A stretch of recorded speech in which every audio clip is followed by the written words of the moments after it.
So why this free tier account is there?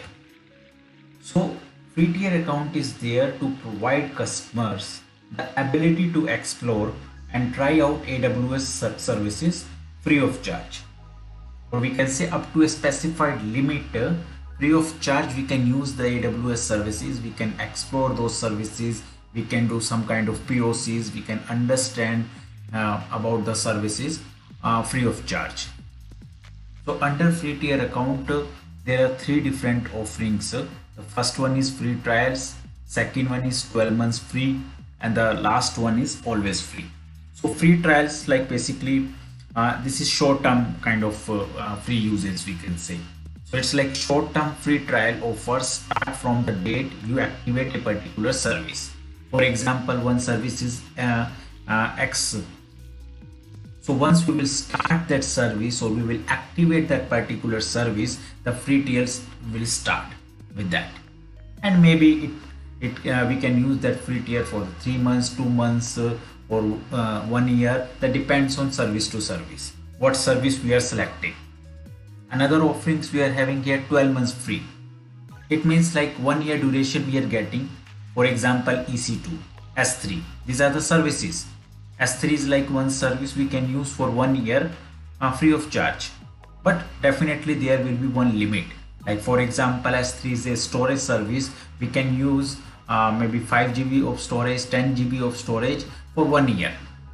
So that is like limit is also defined, but at the same time we can explore that service, we can do our POCs on that service, we can see how that service works basically.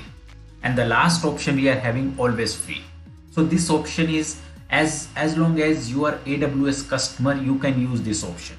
And for this also it will not apply on all the AWS services, it will apply on certain services. So if we want to identify like one X service is there, that X service lies in which category or in which offering.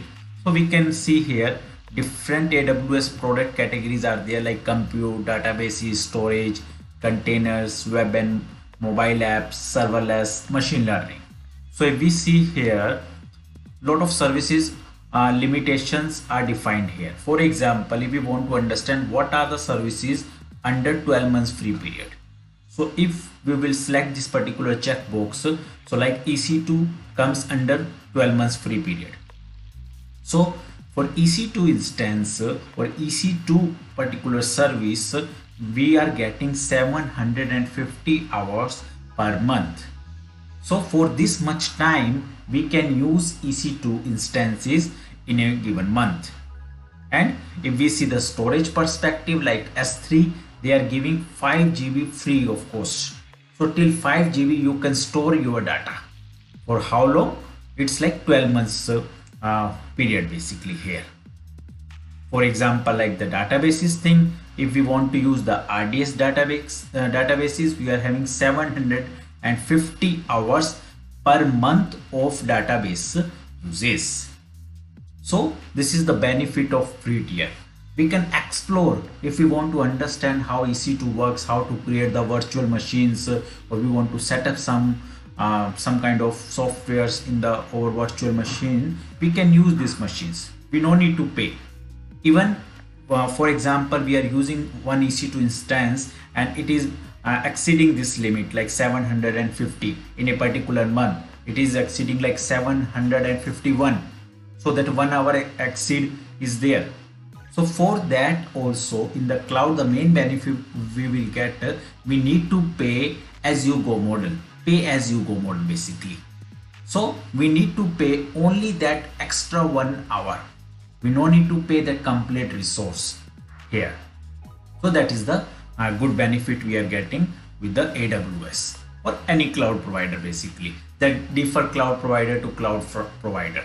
Maybe in the Microsoft or Azure cloud, that limit will be different. In the GCP, that limit will be different. But here we are talking about the AWS. So in the AWS, these are the free tier services for 1 year particular, we can say.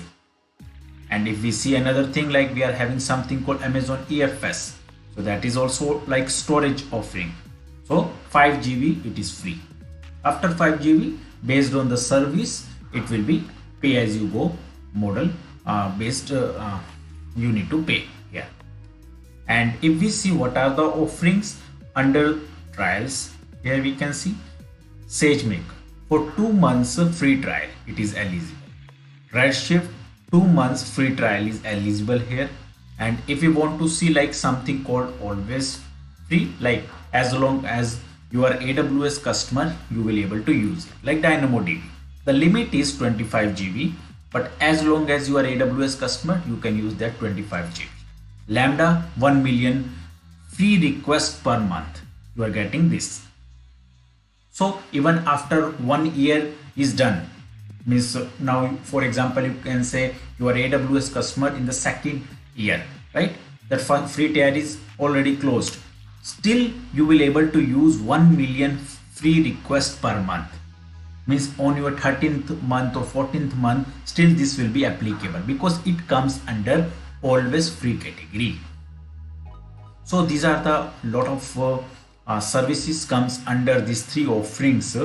And if we want to really understand the AWS, if we really want to explore each and every service, how we can develop some cool solutions using these various AWS services, how we can do some migration work, or how we can do some storage activity or database related thing, or if we want to do some kind of POCs on the serverless applications, we can really use this free tier account. And I think 1 year period is really good period, and it's really long period to learn the things actually.